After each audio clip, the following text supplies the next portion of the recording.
Hey guys, I'm Dennis. Welcome to my channel, Guy with a Plant.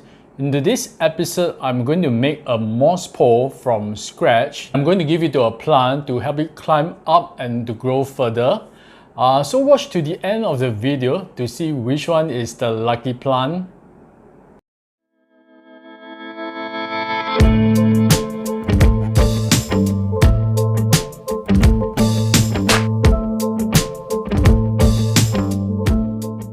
Okay, one of the reasons why I want to make my own moss pole is because of first, flexibility.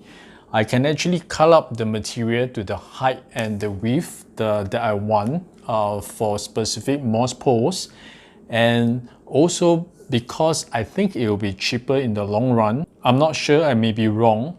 So I'm going to show you the individual material that I bought and how much do they cost.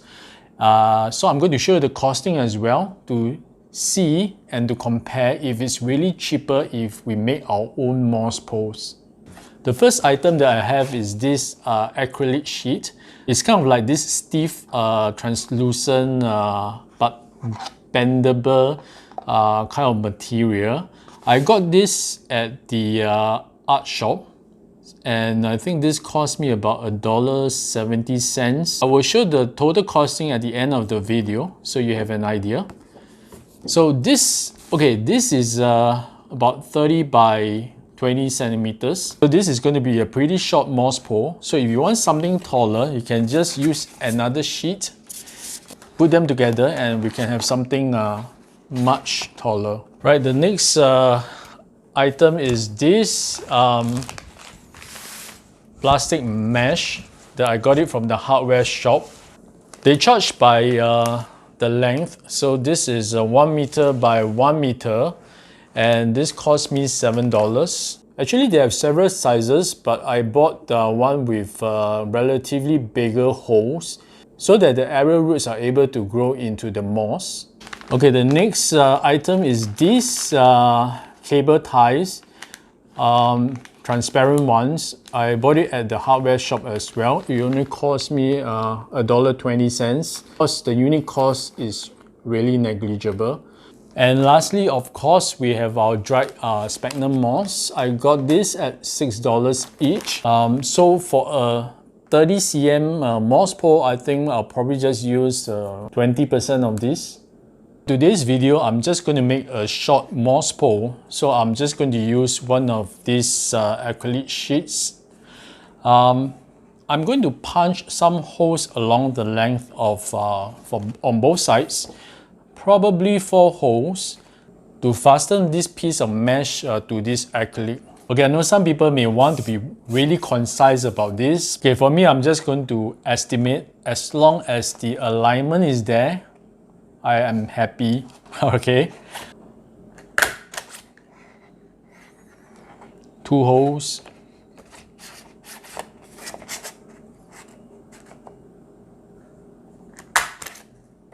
2 holes. So I have 4 holes here. I'm not sure if I should do one in the middle. Okay, maybe I should. So between these 2 holes, I'll just punch another one. Okay, so I have 5 holes on each side. 5 holes on top and 5 holes at the bottom. Okay, I'm going to cut the mesh, but before I do that, I need to know what's the length, or is this the length? The width of the moss pole. So I need to know how much to cut. The height is definitely 30 cm. So this, I would say, is maybe around 10 to 15 cm. Okay, so it's here, I would say it's about around 10 cm.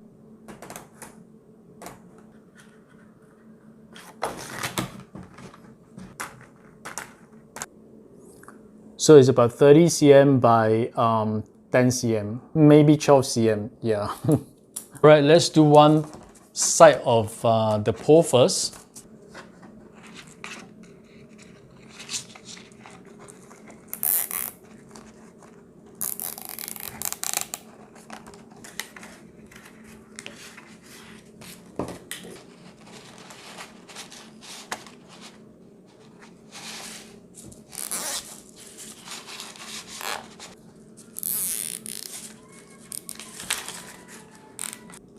Okay, one side is tied up, so I'm going to do the other side.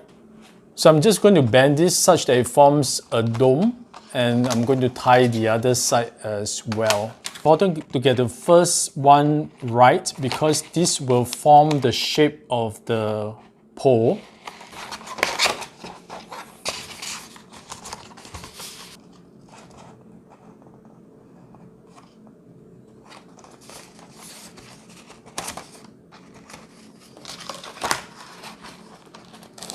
Okay, I've tied up both sides. It's looking like a little centipede. So I'm going to cut off the excess material of the cable tie.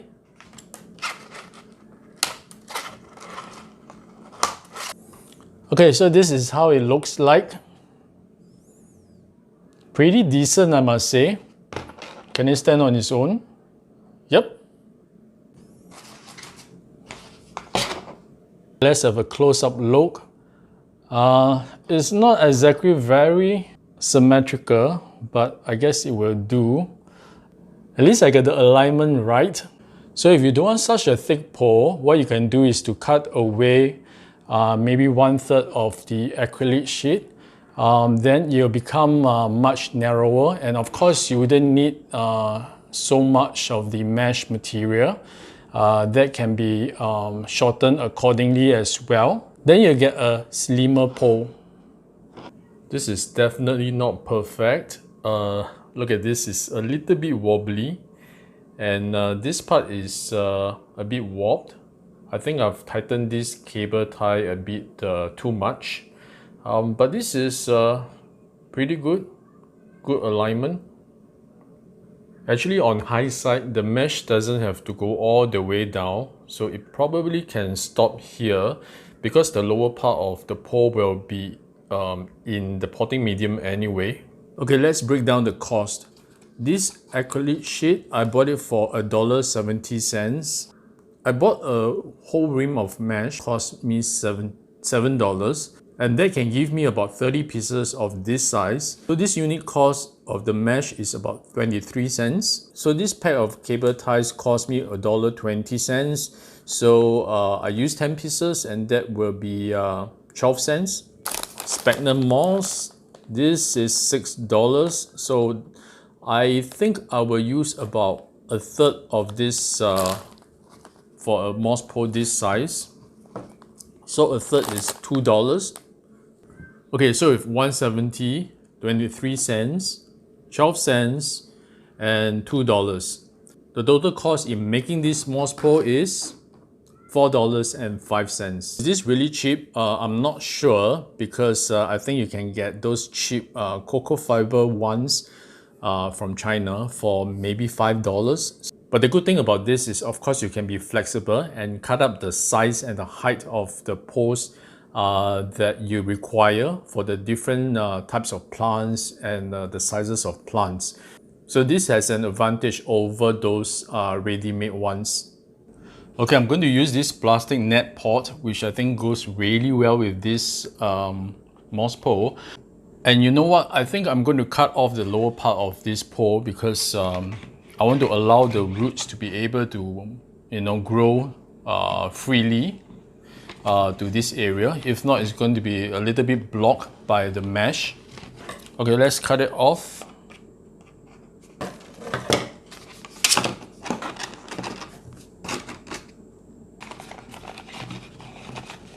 And you can easily extend this pole using the same acrylic sheet. Yeah, you get the idea. So this is easily extendable. So this is the plant I'm going to give the pole to. Ta-da! This is a Philodendron maximum. I got this as a single leaf cutting. Only this leaf, which is the biggest so far. But since then, it has given me a new vine, a new branch with 4 new leaves, as well as one leaf that is unfurling. So it's growing really well, and it has plenty of aerial roots as well. So I know it needs a pole for it to start climbing up and to start giving me those really big leaves. This is definitely not the biggest it can grow to. As with its namesake, the leaves can grow really big. But I'm a little bit nervous because it has been growing so well. I'm reluctant to disturb it, but it has to be done because it is definitely crying out for a pole. So I'm going to use this Acrylic mix, which is very loose and airy. And at the base of this net pot, I'm going to use a fine mesh to prevent the potting medium from coming out from the drainage holes. First, let's unpot this philodendron and take a look at its roots. This has been sitting in this same pot and potting medium since I got it when it was still a cutting. Got to be really careful not to break the aerial roots of the leaves. You see the roots are actually coming out of the pot, so it's time for a repot anyway.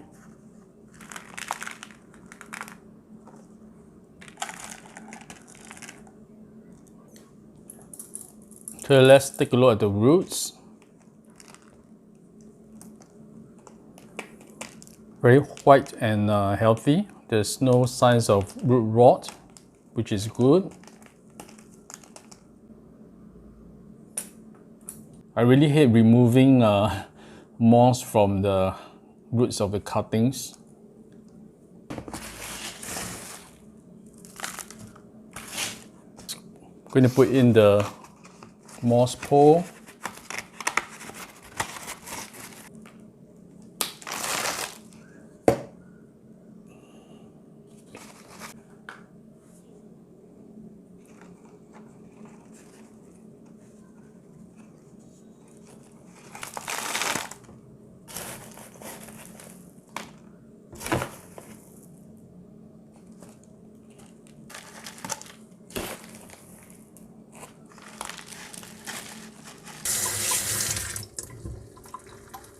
Okay, just going to put the sphagnum moss in.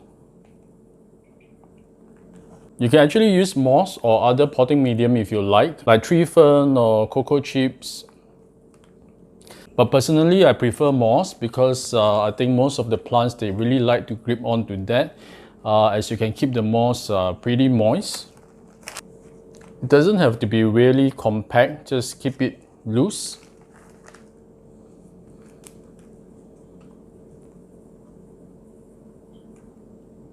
Okay, last step, I'm going to use this bendy wire, soft wire, to try to place the vine of the plant closer to the moss pole. Just going to give it some slow release fertilizer. Okay, the wire didn't work, so I'm just going to use this jute string to fasten it close to the moss pole.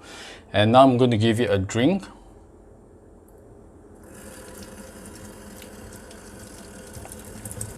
Okay, I just want to make sure I'm just watering the potting medium and not the moss because I don't want it to get too wet. And this pot is too big for its root ball, so I'll try not to overwater this as well. Thank you for watching this episode. As you can see, it is really easy to make your own moss pole. So if you have some time and material on hand, can try making them. I'm sure your climbing philodendrons will appreciate it. If you like contents like that, I appreciate if you can subscribe to my channel. And yeah, meanwhile, I'll see you again in my next episode. Take care and remember to show your plants some love.